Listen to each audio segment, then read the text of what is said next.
কেটে দেবো দাদা গোসি মাল কেটে দেবো দাঁড়াও আমরা আস্তে আস্তে ঠিক বলছো এই জলটা সরো তো বাইরে ভিডিও মোবাইল আসবে দেখুন আজকে তাহলে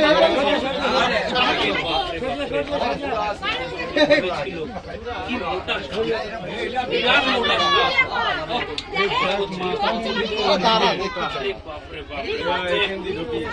বিরাট সাপ বিরাট সাপ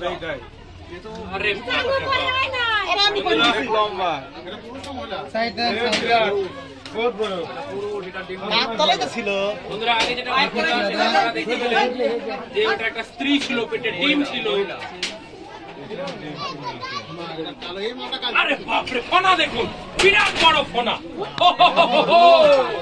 ভয়ঙ্কর নাগ ওয়াও জাস্ট দেখুন বন্ধুরা বিরাট বড় সাপ বাইরে নিয়ে যাও ভয়ঙ্কর সাপ চলুন আস্তে আস্তে বাইরের দিকে যাই আমরা চল এবার চিচিং খাওয়া